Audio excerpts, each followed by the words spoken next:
Chapter 14, Live Drops and Ranger Transition.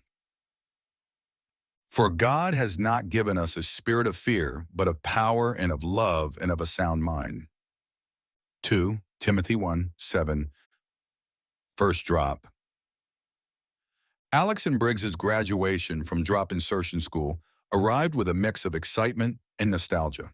As the ceremony concluded, they found themselves receiving hearty congratulations and saying farewell to Wade and Jay, their faces a blend of pride and shiny drop wings pinned on their chest. "Well, this is it," Alex said, clasping Wade's hand firmly. "Off to Earth for Ranger School." Briggs nodded and shook Wade's hand, his expression serious but eyes glinting with determination. "It's been one heck of a ride, brother.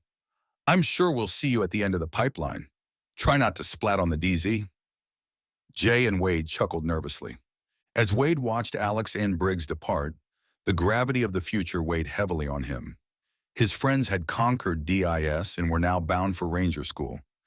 Despite their success, a flicker of uncertainty crept into Wade's thoughts. He reassured himself that he and Jay would soon follow in their footsteps. Yet a trace of doubt lingered. The next day dawned clear and crisp, a deceptively calm backdrop for the intense experience that awaited them. Their first live medium-altitude drop. Inside the Thunderhawk dropship, the air crackled with nervous energy. Staff Sergeant Schwartz stood on the back ramp, his presence commanding, as always, but now tinged with an even greater sense of responsibility. This was no simulation. Today, lives were truly in his hands. Beside him, a Navy Petty Officer third class moved with practiced efficiency, checking and rechecking the dropship and pods in preparation for the drop. Two Marine drop sergeants, designated as safeties, meticulously inspected each jelly's equipment, their experienced eyes catching even the smallest discrepancy. Wade's heart pounded in his chest as he waited, the reality of what they were about to do finally sinking in. This was it, their first real drop. He prayed, "Lord, I need your help, not only to survive, but for the courage to actually go through with this. Help me not to embarrass myself or my buddies. Amen." Schwartz's voice cut through the tension like a knife. 6 minutes! The jellies tensed in unison, their bodies stiff with anticipation. The dropship banked sharply, its engines groaning under the strain. As the craft decelerated rapidly, inertia pressed the recruits into their harnesses. The flight time to the drop zone was shorter than anyone expected. Below at a distance, pathfinders marked the drop zone with a billowing smoke pot. "Outboard personnel, stand up!" Those closest to the sides of the ship rose, movements crisp despite the nervous energy. "Inboard personnel, stand up!" The rest of the recruits got to their feet, including Wade. He caught Jay's eye, exchanging a brief nod of encouragement. "Enter drop pods," Schwartz yelled over the din. With practiced motions, they climbed into their respective pods. Wade's hands moved almost on autopilot, muscle memory from countless simulations taking over. "Check straps and data!" Wade double-checked his harness, then triple-checked it. His eyes scanned the readouts, verifying every detail.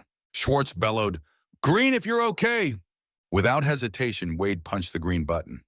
Around him, a series of clicks echoed as his fellow Marines did the same. On Schwartz's display, a sea of green lights blinked to life. 1 minute warning. Schwartz's voice carried a hint of pride as he entered his own drop pod. Wade took a deep breath, centering himself. This was what they had trained for. Schwartz's voice came over the comms. "Prepare to drop." A green light flared inside Wade's pod, synchronized with every other capsule. Milliseconds later, a cascade of controlled detonations shuddered through the ship. Wade's stomach lurched as his pods shot sideways, ejected from the racing vessel. The dropship's thunderous engines diminished to a fading roar as it blazed onward, leaving Wade's pod plummeting at terminal velocity. Only the intermittent bursts of retro thrusters punctuated the silence, keeping the capsule on its predetermined trajectory. The descent was a rush of adrenaline and focused concentration. Wade's eyes darted between his instruments and the rapidly approaching ground, the computer making micro-adjustments as needed. It was only a 12 to 13-second ride, but the pod's systems worked flawlessly, guiding him down with precision. Full-stop retros fired just before hitting the ground with a bone-jarring thud. Wade's pod had landed, His hand was already moving to the release before the dust had settled. As the front panel fell away, Wade emerged, rifle at the ready. Around him, his fellow Marines were doing the same, moving with purpose to establish a perimeter around their drop zone. There was no chatter, no celebration, just the smooth execution of their training. As Wade took his position, he felt a surge of pride and relief. They had done it, their first live drop. They assembled at the bleachers and celebrated with high fives and nervous laughter, each one recounting their version of the drop. Later, as they sat in the mess hall that evening, Wade and Jay could barely contain their excitement. With trays full of food, they prayed exuberant thanks for both the chow and a safe drop. "Did you feel that rush when we jettisoned?" Jay asked, eyes wide with adrenaline. Wade nodded vigorously. "Man, it was intense. Nothing like the Sims." They recounted every detail of the drop, from the tension in the Thunderhawk to the moment their pods hit the ground. "Schwartz actually looked impressed," Jay noted with a grin. "Yeah, but you know he'd never really let on." Wade laughed. Both agreed. Despite the challenges ahead, they'd never felt more alive or more certain of their path. The red button. The following day dawned dark and ominous, with thick storm clouds boiling overhead. As the recruits boarded the Thunderhawk, the atmosphere was tense. Lightning flashed in the distance, and thunder rumbled ominously. As the dropship gained altitude, the turbulence was immediate and violent. The craft bucked and shuddered, tossing the Marines about like rag dolls. Wade gritted his teeth, fighting down a wave of nausea as he clung to his harness. Sergeant Schwartz's voice, a low growl, crackled over the intercom, somehow steady despite the chaos. "This is what real combat insertions feel like, Jellies. Stay focused." As they approached the drop zone, the buffeting intensified. Rain lashed against the hull, creating a deafening roar. Wade could see the strain on his fellow recruits' faces as they prepared to enter their pods. "Enter drop pods!" Schwartz bellowed. They scrambled into their capsules, the familiar confines now feeling claustrophobic amidst the storm's fury. Wade's hands shook slightly as he ran through his checks, forcing himself to concentrate. Schwartz shouted, "Check straps and data!" Wade complied, his training kicking in despite the fear clawing at his gut. "Green, if you're okay." Wade's finger hovered over the green button for a split second before he pressed it firmly. He prayed silently, "Help me, Jesus." Around him, green lights flickered on, but then 2 red lights suddenly blazed on Schwartz's display. The sergeant's voice was cold with disappointment. "Safeties check pods 7 and 12. The safeties each made the cutthroat sign with knife-edged hands, indicating there were no mechanical or data problems. These recruits were refusing to drop. Schwartz growled in a loud voice. "Pods 7 and 12, you're done. Report to me after they deliver your sorry carcasses to the DZ." Wade felt a mix of sympathy and frustration for his fellow recruits. He knew the consequence of that red light: immediate elimination from the course. Their dreams of becoming drop Marines had just ended. As the remaining pods prepared for deployment, Wade steeled himself. The storm raged on, but he was determined to see this through. He thought of Alex and Briggs, already at Ranger School, and of his own journey. This was what separated the elite from the rest. "Prepare to drop!"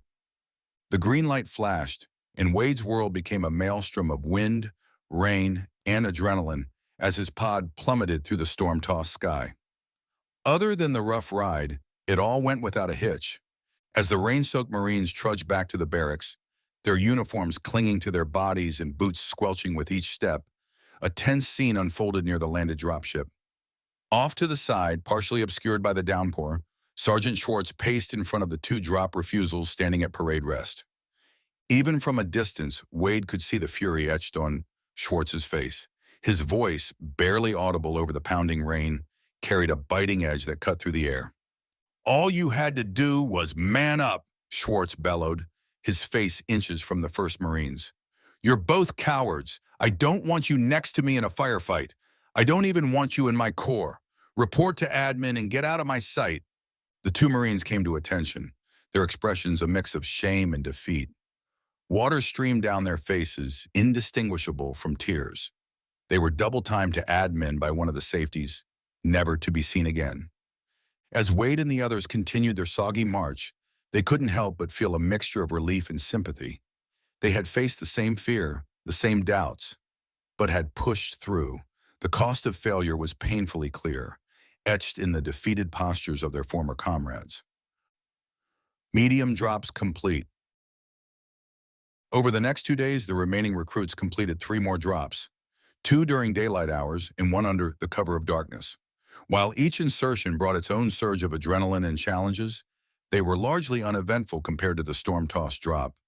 The daytime drops allowed the Marines to perfect their landing techniques and post-drop procedures in clear conditions. They honed their skills in rapidly establishing secure perimeters and adapting to various terrains. The night drop added an extra layer of complexity, testing their ability to operate effectively with limited visibility and relying heavily on their instruments and night vision equipment. Throughout these drops, Wade and Jay found themselves settling into a rhythm, their movements becoming more fluid and confident with each successful insertion. The fear was still there, a constant companion on every drop, but it was now tempered by growing experience and trust in their training and equipment. As the final day of medium-altitude drops arrived, there was a palpable sense of accomplishment among the recruits. They had faced their fears, conquered the skies, and proven themselves capable of handling the intense pressures of mid-altitude insertion. The graduation ceremony for the Marine regulars was a bittersweet affair. While proud of their achievements, Wade, Jay, and the other 23 Ranger candidates felt a mix of excitement and apprehension as they watched their fellow Marines receive their silver drop wings. They knew that their own journey was far from over. As the newly minted drop Marines departed, the Ranger candidates gathered, their faces a blend of determination and anticipation. Sergeant Schwartz approached them, his expression unreadable. "Congratulations on making it this far," he began, his voice gruff but tinged with a hint of approval. "But don't get comfortable. The real challenge begins now." Wade and Jay exchanged glances, a silent communication of shared resolve passing between them. Schwartz continued, "Low-altitude insertions, or better known as the Crazy D, are a whole different beast. You'll be dropped at 150 feet from the deck, no time for a second guessing or any emergency procedures. Basically, you're just along for one very intense hairy ride. But first you gotta make it through a week of high G training, which is no walk in the park." The candidates listened intently, the weight of Schwartz's words settling on their shoulders. "Rest up tomorrow. We'll see you bright and early, Monday morning," Schwartz concluded, a gleam in his eye that was part pride, part challenge. "Next week, we start separating the Rangers from the regulars." As they headed back to their barracks, Wade felt a familiar mix of excitement and nerves coursing through him. The next phase would push them to their limits. But he was ready. They all were. The path to becoming Rangers stretched before them, daunting but irresistible. Centrifuge training. As Wade, Jay, and the other Ranger candidates filed into the high G training facility, they were greeted by a sight that made their jaws drop. The centerpiece of the cavernous room was a massive, gleaming structure that looked like something out of a science fiction movie. The XG-9000 is a marvel of advanced technology, representing the pinnacle of high G training equipment. At its core is a sleek, egg-shaped capsule suspended in midair by an array of powerful electromagnetic fields. This capsule houses a state-of-the-art pilot seat, ergonomically designed to support the human body under extreme G-forces. The capsule's exterior is a smooth metallic shell dotted with pulsing bioluminescent sensors that constantly monitor the occupant's vital signs. Inside, the pilot is surrounded by a 360-degree holographic display, providing real-time data and simulated visuals of combat scenarios. What truly sets the XG-9000 apart is its revolutionary propulsion system. A network of superconducting magnets generates an incredibly strong magnetic field, allowing the capsule to hover and move with 6 degrees of freedom. This magnetic suspension system enables the XG-9000 to spin, pitch, and yaw in any direction with pinpoint precision, subjecting the pilot to G-forces that perfectly mimic those experienced during the most extreme combat maneuvers. The XG-9000's ability to rotate at high speeds while maintaining its position in space creates a centrifugal force that can reach up to 9 Gs or more, pushing the limits of human endurance. The lack of a physical connection to a central arm allows for more realistic simulation of the sudden onset of G-forces experienced during drop insertions. Sergeant Schwartz stood before the awestruck recruits, his face set in its usual stern expression. "Welcome to the merry-go-round, ladies and gentlemen," he barked. "This beauty behind me is the XG-9000, the most advanced centrifuge in the galaxy. It'll simulate the G-forces you'll experience during crazy D-insertions, and then some." A short, stout man in a pristine lab coat materialized beside Schwartz, thick glasses magnifying his beady eyes. "I'm Dr. Kreiner," he announced with a whiny voice and a hint of glee in his eyes. "I'll be monitoring your physiological responses throughout the training. Do try not to pass out too quickly. It makes the data collection so tedious." More PT. The recruits were immediately thrust into a grueling regimen of exercises designed to prepare their bodies for the extreme stresses ahead. Wade found himself gasping for breath as he struggled through sets of explosive squats and shoulder presses, the burn in his muscles a constant companion. Dr. Kreiner hovered nearby, datapad in hand. "Fascinating," he muttered, scribbling notes as Wade fought to complete another rep. "The human body is so delightfully fragile, yet so adaptable." Wade and the other recruits moved into the classroom where the chairs were arranged in a circle around Drop Sergeant Schwartz. He explained the anti-G straining maneuver, AGSM. "You need to force air against a closed glottis, the part of the larynx containing the vocal cords, and then tense your muscles in the lower body and abdomen like this." He demonstrated the technique, his face reddening as he pushed air against the base of his throat with a low, continuous grunt. "This will keep you conscious when your body wants to shut down," he explained. "Master it, or you'll be kissing your Ranger dreams goodbye."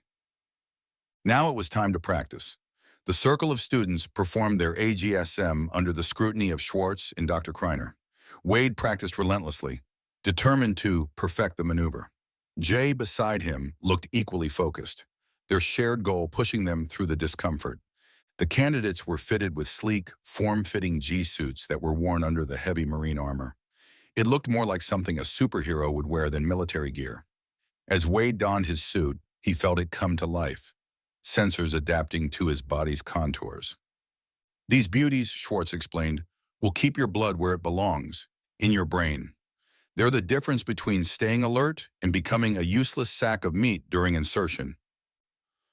Going for a spin. The moment of truth arrived as Wade strapped himself into the XG-9000's pod. Dr. Kreiner's voice crackled you through the comm system. "Beginning spin-up. Try not to redecorate the interior, recruit," Schwartz chimed in. "In other words, if you puke in my pod, you'll be scrubbing it out with a toothbrush until tomorrow morning." As the arm began to rotate, Wade felt the G-forces building. His vision narrowed, dark tendrils creeping in from the edges. He fought against the crushing weight, desperately applying the AGSM technique. 3 Gs, 4 Gs, 5 Gs. Dr. Kreiner's voice counted clinically. Wade's world became a haze of pain and disorientation. Just when he thought he couldn't take any more, the pods slowed to a stop. Stumbling out, Wade barely made it to a nearby trash can before emptying the contents of his stomach. He looked up to see Schwartz nodding approvingly. "Not bad for a first run, Marine. You didn't pass out. That's more than I can say for some." The remaining days blurred together in a haze of sweat, strain, and sheer determination. Wade and Jay advanced through the gradually increased Gs. They watched as one by one their fellow candidates were subjected to the same brutal regimen. At times it was comical. At others there was grave concern for the unconscious candidates being poured out of the capsule to be revived. Dr. Kreiner seemed to take a perverse pleasure in their suffering, always ready with a datapad, a defibrillator, and a disturbingly cheerful comment. "Excellent work, recruit. Your retinas are only slightly hemorrhaging today. Progress." By the final day, it was time for the 9G push and beyond. Wade's body felt like one massive bruise, but his resolve had never been stronger. As he strapped in for his final centrifuge run, he caught Jay's eye across the room. They exchanged a nod of solidarity before the world started spinning once more. 5 Gs, 6 Gs, 7 Gs, Dr. Kreiner's voice counted. Schwartz broke in on the intercom. "That's 8 Gs, Ranger Kovac. One more." Wade, trying to maintain consciousness, could not quite grasp what the sergeant just said. Did he just call me Ranger? Kovac? The sergeant's excited voice came across again. Hang in there, Ranger. A little bit more. 9G, you did it. Good job, Ranger. He did call me Ranger, Wade thought to himself, grunting under the strain. Dr. Kreiner turned the knob on the control panel to 9.3 Gs, and Wade promptly went to sleep. As the last candidate stumbled out of the XG-9000, Sergeant Schwartz addressed the battered but unbowed survivors. Congratulations, you sorry lot, he growled, a hint of pride creeping into his voice. You've survived High G Week. Some of you might even make decent Rangers. Dr. Kreiner chimed in, his glasses gleaming. Truly remarkable data, ladies and gentlemen. Your bodies have adapted beyond my wildest expectations. I look forward to seeing how you perform in actual combat situations. Purely from a scientific standpoint, of course. Wade and Jay stood tall despite their exhaustion, a sense of accomplishment washing over them. They had faced their limits and pushed beyond them, forging themselves into something stronger in the torture capsule of the XG-9000. As they filed out of the training facility, Schwartz's voice followed them. Rest up, Marines. Next week, we drop for real. Crazy D awaits, and it makes this look like a walk in the park.